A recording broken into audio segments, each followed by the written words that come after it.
Kailangan ba talaga natin pumunta ng workshop? Iba yung takot. Sobrang suspense. Nakabahan sila bawat eksena. Ngayon ko lang naramdaman siguro ganap na aktor na talaga ako. Basically, ang kwento nito is tungkol sa isang family na pupunta sa isang trip.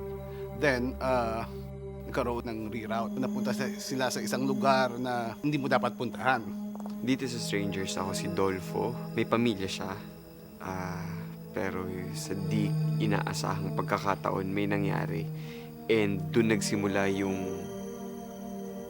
turn of events sa buhay niya. I play as Max. Siya yung son. Siya yung tipong lagi nang gugulo sa family. Laging makulit and laging pinapagalitan. Who always gets into trouble.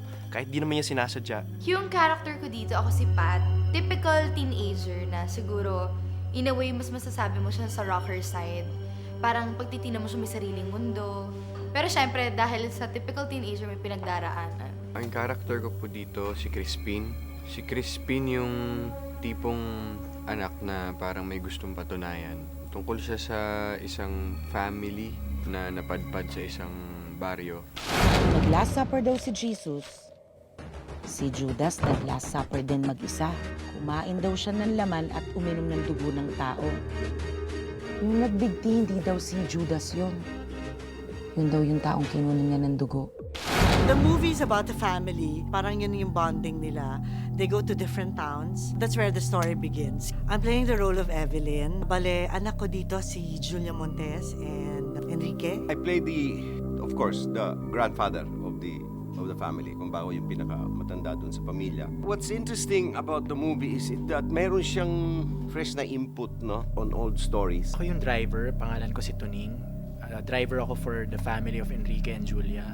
Relatively, parang folk tale siya. Meron siyang underlying theme na makikita nyo pag pinanood nyo. I play isang tatay ng typical family in their travel sa probinsya. The car stalls, may nangyari, and things start moving up. Iba ako dito kasi you're sort of used to seeing me na tahimik, quiet, na parang kawawa. But this one, parang ako ang pagmumula ng lahat ng takot. Nasaan ba kami? Hindi po magandang manatili kayo ngayon dito. Kung gusto nyo, doon po muna kayo sa bahay kumunod. Taklolo! Tulungan nyo ako! Magiging masarap ang kainan mamaya. Direk Lau is a very young filmmaker. So medyo fresh yung ideas. Direk Lau is known for his shots. His very good shots, very good lighting. Lahat yun nagmi-mix, nagmi-marry. So when you see the scene, maganda siya sa visually enchanting, visually full, parang ganyan. So masarap siyang katrabaho. Visuals, kasi yung director namin, maganda yung mata niya, magaling. Una-una, ang paggawa ng Strangers, hindi lang siya horror, partly dramatic siya. Unti-unti ka nang natatakot.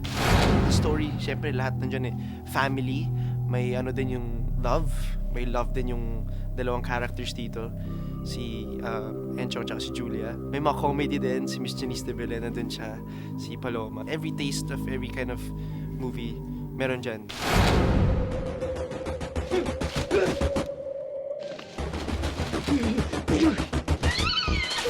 Panggising, pambulaga. For sure, gigisingin sila ng pelikula. Bukod sa mapanindig balahibong mga eksena, may lesson nga po. May lesson na nag-aabang. Ito po ay napakabago pong atake po sa isang kwento. Tangkilikin po natin ang pelikula Pilipino. I would like to invite you all to watch The Strangers. Palabas na po ito sa December 25. Watch our movie, get scared, and enjoy yourself. Please watch The Strangers. I'm sure mag-e-enjoy kayong lahat. At matatakot kayo, bring a friend, bring a loved one. Ito na po sa Metro Manila Film Festival. Metro Manila Film Fest is a very good chance to showcase the Filipino talent. Dapat panoorin nila lahat, pero unahin nila to. Sa lahat po ng manonood dyan, please watch The Strangers. That's the best horror out there. Sana lahat kayo manood, family, friends, you're gonna enjoy it. Siyempre, makakasama ko po dyan si Enchong D, Enrique Hill, Sherry Pai Picache, Julius de Villain, at maraming pa pong iba. Kaya, don't miss it. Mga kapamilya, masaya po akong ihahandog sa inyo ang The Strangers, released by Star Cinema and produced by MJM Production and Quantum Films. Sana po sabay-sabay po natin itong panoorin ngayong Pasko. Magkita-kita po tayo. Tinanggap ko na yung trabaho na inaalok nung amo niyang inchik sa Maynila.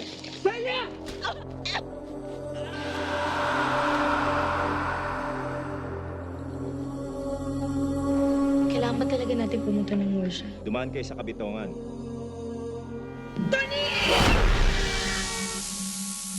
Nobody goes down. We'll take care of this. Nasaan ba kami? Nasa Kabitongan kayo. Hello, Tuning! Hindi kita maintindihan. Nasaan kayo? Asan ang sarili mo? You protect this family, no matter what happens. Hindi po magandang manatili kayo ngayon dito. Kung gusto niyo, doon po muna kayo sa bahay kumuloy. May kinukwento sa akin dati ng lola ko. Ano nag-last supper daw si Jesus, si Judas nag-last supper din mag-isa. Kumain daw siya ng laman at uminom ng dugo ng tao. Yung nagbigti, hindi daw si Judas yon. Yun daw yung taong kinunan niya ng dugo. So, anong punto ng kwento mo? Na yung mga aswang, parang vampirang askal. Magiging masarap ang kainan mamaya.